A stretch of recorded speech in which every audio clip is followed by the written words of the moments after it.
الشيطان الرجيم بسم الله الرحمن الرحيم الحمد لله رب العالمين والصلاة والسلام على سيد الأنبياء والمرسلين وعلى آله وصحبه أجمعين أما بعد فأعوذ بالله من الشيطان الرجيم بسم الله الرحمن الرحيم إن الله وملائكته يصلون على النبي يا أيها الذين آمنوا صلوا عليه وسلموا تسليما اللهم صل على سيدنا محمد وعلى آل سيدنا محمد كما صليت على سيدنا إبراهيم وعلى آل سيدنا إبراهيم إنك حميد مجيد اللهم بارك على سيدنا محمد وعلى آل سيدنا محمد كما باركت على سيدنا إبراهيم وعلى آل سيدنا إبراهيم إنك حميد مجيد الصلاة والسلام عليك يا سيدي يا رسول الله وعلى آلك وأصحابك يا سيدي يا حبيب الله.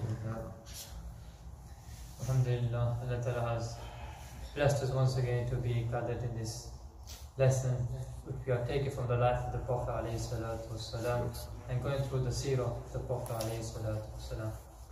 Just to recap on a bit on last week, on the topic which we covered last week, which was the hijrah of the Prophet ﷺ, the migration of the Prophet ﷺ from Makkah Mukarramah to Medina Munawwara. And now just to make sure that you are paying attention, I'd like to ask you a couple of questions to see if you're paying attention, if you've been listening. The students already, okay? So if you know, just put your hand up. So who remembers who's a companion of the Prophet ﷺ went with to Medina Sharif? Who's the companion that was with them? The rest of you? Might pick, if you don't have your hand up, might pick you up. So MashaAllah. No? Go on. Sayyidina Abu Bakr as-Siddiq. Sayyidina Abu Bakr as-Siddiq radiallahu anhu. Okay? So you all remember that. Okay, so the Prophet, when they went from Makkah Mukarramah to Medina Munawwara, Sayyidina Abu Bakr as-Siddiq radiallahu anhu with them. They stayed with them in the caves for 3 nights and 3 days, and they entered Medina Munawwara with them as well. Okay, so now I didn't mention this last week, but this is a very key factor of Aqidah, Aqidah belief which we have. So now the Ahl Sunnah wal Jama'ah, so we are the people from the Ahl Sunnah wal Jama'ah. Okay, so now the Aqidah which we have is something very fundamental. So it's the base. So you need to have your Aqidah needs to be correct. Okay, so now the point of Aqidah to make from this migration, the Prophet ﷺ went with Sayyidina Abu Bakr Siddiq on this migration. And if you are paying extra attention, you'd remember who's the companion of the Prophet ﷺ left behind to look after the people's stuff and to sleep on the bed of the Prophet ﷺ. Someone behind. Sayyidina Ali. Sayyidina Ali radiallahu anhu, okay? So when they migrated, Sayyidina Abu Bakr Siddiq, they went with them, and Sayyidina Ali, they stayed behind to give the people all their goods back, and they slept on the bed of the Prophet ﷺ. The matter of Aqidah, belief, which we hear a lot, but it's something we need to be very firm and very strong in. So now you know the Khulafai Rashidin, the four rightly guided Khalifas of the Prophet ﷺ. So now, I'm pretty sure you all know the order, so I'm not going to ask you, just to make sure. So I'll say it myself, okay? So now we know after the Prophet ﷺ left this world, the first Khalifa, the first person who was in charge after them was Sayyidina Abu Bakr Siddiq radiallahu ta'ala, okay? They were first. Now after they left the world, Sayyidina Umar radiallahu ta'ala, Umar Farooq, they were the second number. Now after that, Sayyidina Usman radiallahu ta'ala, they were the third, and Sayyidina Ali radiallahu ta'ala, they were the fourth. Okay, some people include Sayyidina Imam Hassan, the son of Sayyidina Ali radiallahu ta'ala, they're number 5, okay? The 5, but normally they're known as the 4 Ali Khalifas, okay? And this is something we need to be very firm and very steady in. So if you remember this for all your life and forever, this is the order. Why? Because it's fixed by the Prophet ﷺ himself. It's not something which somebody has made up along the time, no.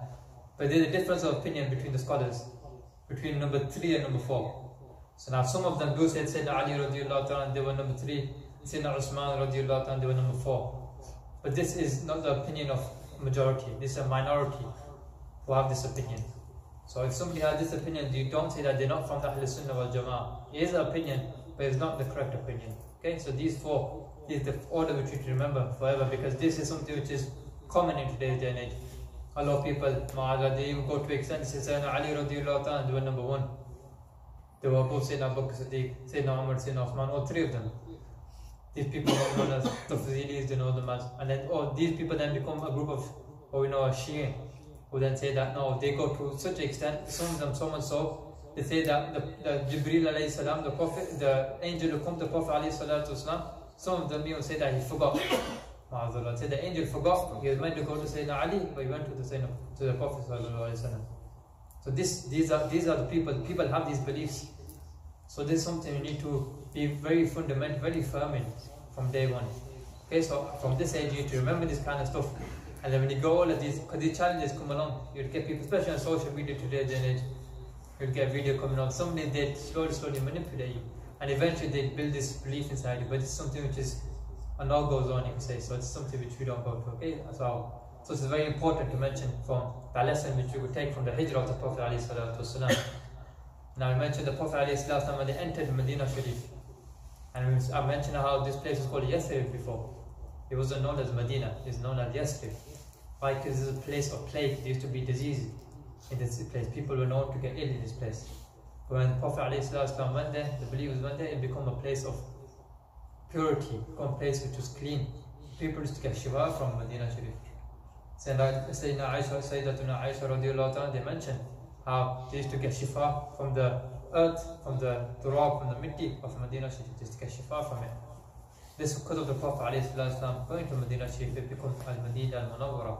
So now when the Prophet ﷺ entered Medina Sharif, the believers, they were there before. So now the Muslims, they were there waiting for the Prophet ﷺ to come. And now when the Prophet ﷺ entered Medina Sharif, the believers, each believer who was there, everybody wanted the Prophet ﷺ to come and stay in their house. So now some of the believers say, Ya Rasulullah, please come to my house, please come to my house. But the Prophet ﷺ, they want their camel, on the blessed camel, and the Prophet ﷺ said, leave my camel, because my camel is ma'mura. خَلُّوا سُبِيلَهَا فَإِنَّهَا مَأْمُورَةٌ. Leave my camel, because Allah subhanahu wa ta'ala will command this camel where to stop.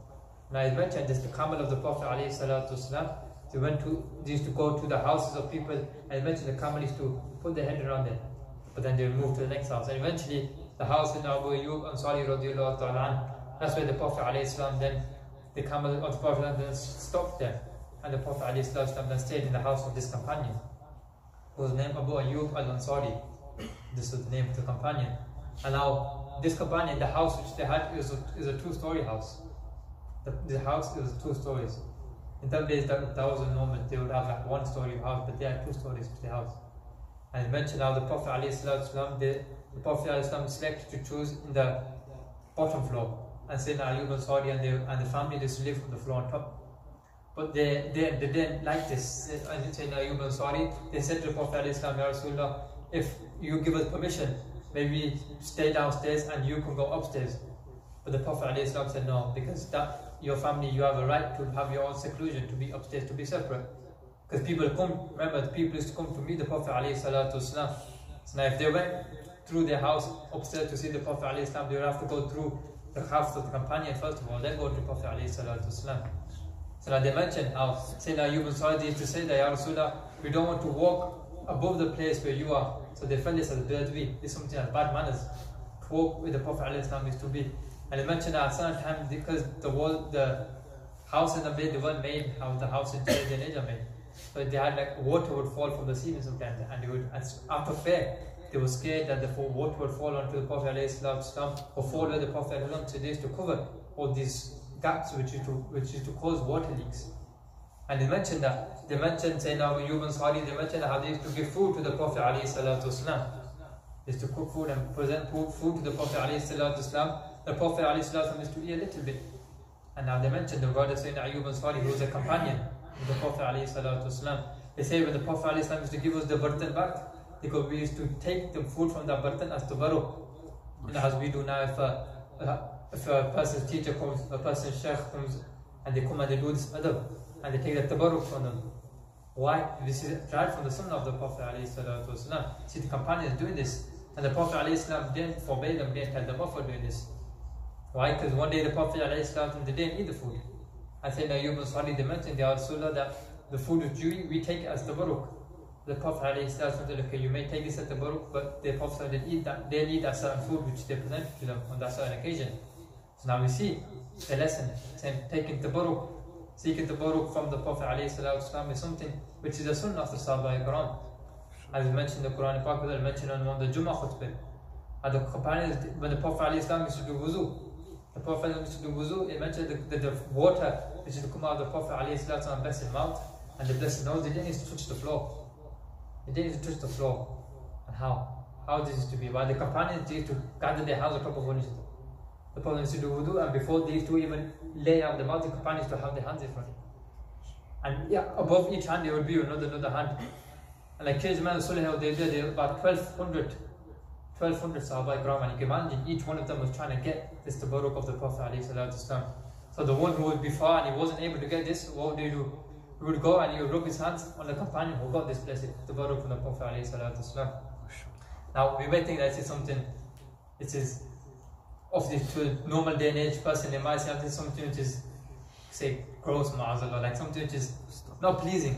Why? Because the person, if he his own water that comes out of his own mouth, and the person wouldn't spit that in his own hand. Because even though it's bark, that's clean. It's clean if a person spits, puts water in his own, puts it back in his own hand, there's nothing, you're not filthy. But look, this is the Prophet ﷺ which we are talking about. So that Allah subhanahu wa ta'ala, they're teaching the religion through the prophets.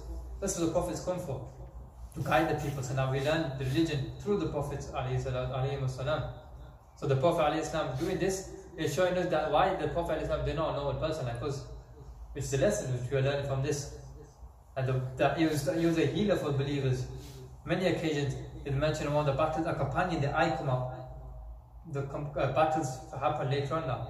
The battle is going on, the companion got struck in the eye and the eye come out. The eye come out and they come in to the Prophet ﷺ with the eye socket coming out. And they come to the Prophet ﷺ and they go, Ya Rasulullah, my eyes come out. Now you could imagine, so what can one do?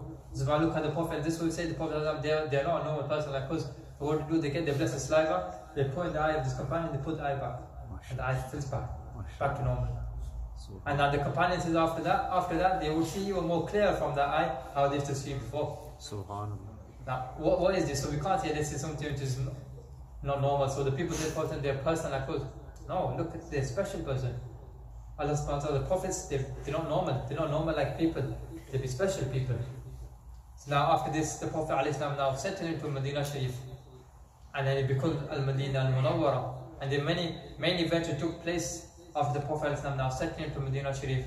The first thing is the Prophet ﷺ went and discovered the markets, the Muslim markets. Why before? Because remember, in Medina, Yathrib, it was known as, there were three main Jewish tribes. So there were Jewish people who used to be there. The three tribes, Banu Qaynuqa, and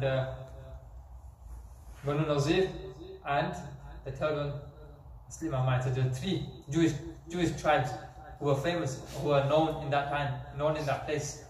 So now these people, they had their Jewish dealings used to go on. So obviously it needed to be fair dealings.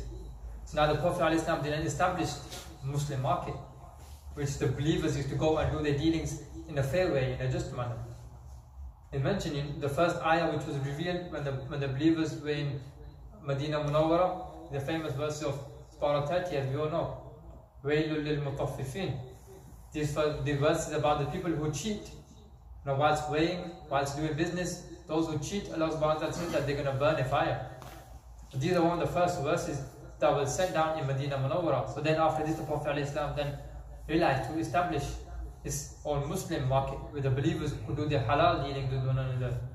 And after that, the ta'mir, the building of the Masjid Nabawi, the famous masjid that we see now when we go to Medina Munawwara, go to Hajj and Umrah, we go to Medina. This masjid wasn't built how it is today. Obviously, over time it's gone a lot bigger.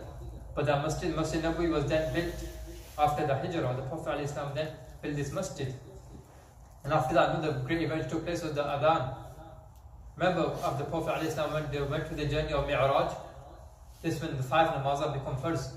Allah subhanahu wa ta'ala said to Prophet ﷺ that your ummah had to need 5 daily prayers from now on. And now this was years ago. And now the believers after this, 5 daily prayers used to take place. But the matter was that the believers used to get together. When it used to be namaz time, they used to gather. But there was no certain way of calling one another to prayer. So one of the Sahaba Ikram, they gave this suggestion that a horn is used. So a horn is blown and then it's known that namaz time has come and everybody should get together. And then those suggested that you should light a fire. And then the people will see and they know that it's time for namaz. But these were the ways of the Christians and the Jews.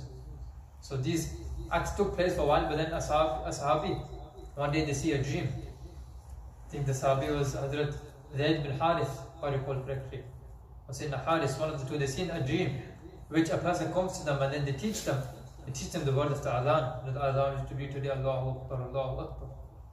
To the end. So now a Sahabi, they are told these words in a dream.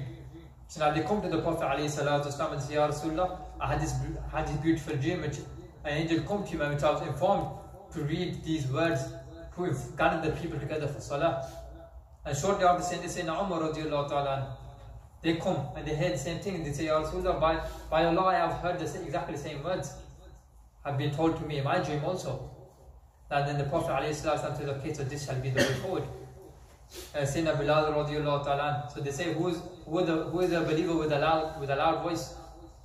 Sayyidina Bilal radiallahu ta'ala mentioned that they had a loud voice, so the Prophet ﷺ called Sayyidina Bilal, and then this matter of Adhan, given Adhan for the prayer, then started in Medina Sharif also, after the migration. Now for the 5 daily prayers, Adhan will be given. After Adhan will be given, then the believers will gather for this prayer. And now another great event which took place was the Mu'akha. Now what is Mu'akha? It means making one another brothers. So now the people who migrated from Medina Sharif, the Muhajirin and the Ansar, the people who lived in Medina before, they were obviously the same. Those who come from Makkah, they left their families behind, they left everything behind and they come to Yathrib, they come to Medina Munawwara now. So now the Prophet ﷺ, look at the hikmah, and look at the hikmah of the Prophet ﷺ, the wisdom of the Prophet ﷺ. Then now they see that some of the believers, they're not as strong as the others. So what do? They make them brothers between themselves. So Muhajir and Ansar, so you, this is your new brother. This is your Muslim brother. And then so the Prophet, they paired the companions that this is your Islamic brother. And themselves, the Prophet ﷺ says that this is Ali bin Talib radiallahu ta'ala, and then Sayyidina Ali radiallahu ta'ala is my brother. Now Sayyidina Ali radiallahu ta'ala also a very respected individual in Islam. As I mentioned at the beginning, Sayyidina Ali radiallahu ta'ala, the first child to accept Islam. The first child to accept Islam, Sayyidina Ali radiallahu ta'ala.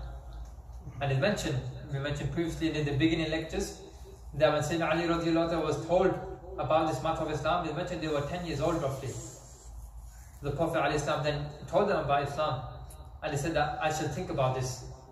He said Ali, after thinking about it, after the next day or a day or two later, he said to the Prophet ﷺ, Ya Rasulullah, I am ready to accept this message. And he mentioned that once the Prophet ﷺ, they were in a gathering of the Quraysh, this when Wahy newly came to the Prophet ﷺ. So now they invited all these Quraysh, all the Arabs, that I am Allah subhanahu wa ta'ala, the last messenger, and who will believe, who will help me on this cause.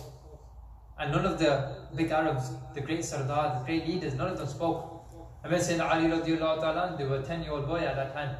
And they stood up in this great gathering and said, Ya Rasulullah, I believe in you, I am going to help you. The Prophet said, Ya Ali, you are a child, you sit down here. And the Prophet then requests again, tell the Arab that I am Allah subhanahu wa ta'ala messenger, so believe my message. A second time, none of them answer. Sayyidina Ali radiallahu ta'ala then stand up again. A 10-year-old child stand up before all these big Arabs and say that, Ya Rasulullah, I accept your message. Then the third time it happened again, Sayyidina Ali radiallahu ta'ala stood up again at the age of 10 years old. And he said, Ya Rasulullah, I accept your message. And Sayyidina Ali radiallahu ta'ala, the individual who was brought up in the house of the Prophet alayhi salatu wasalam. They were brought up in the house of the Prophet alayhi salatu wasalam. Then Sayyidina Ali radiallahu ta'ala's father, he mentioned that they had a lot of children. And the Prophet alayhi salatu wasalam, Sayyidina Abbas, they come together and they say that let's go help this uncle of ours out. He has a lot of children, so it would be difficult for him to look after all of them, so let's help him out. The Prophet alayhi salatu wasalam takes Sayyidina Ali radiallahu ta'ala and then Sayyidina Abbas radiallahu ta'ala takes Sayyidina Ja'far radiallahu ta'ala. That Sayyidina Ali, this is a great individual who was from Islam from a young age. They are brought up in this Islam. And it's mentioned about the power and how Sayyidina Ali, they were known as Sharia Khuda. In Arabic they say Sharia, in Urdu they say Sharia Khuda. Sharia Khuda in English would mean the lion of Allah subhanahu wa ta'ala. Sayyidina Ali radiallahu ta'ala. And mentioned Sayyidina Ali how they were such a strong warrior. I mean, one of the battles which is coming inshallah, Sayyidina Ali mentioned that they struck a person in the head with a sword once, and that person body split in half. And these were normal people. They mentioned that some of the swords of the Sahaba Ikram, the swords were about 6 foot. 6 foot, that's like a tall person today day and age. It's about 6 foot. This is the size of the sword of the companions. So now you can imagine, they struck this person in one strike and his whole body split into pieces. Sayyidina Ali wrote, and mentioned that they were short. Sayyidina Ali, they weren't of very great height.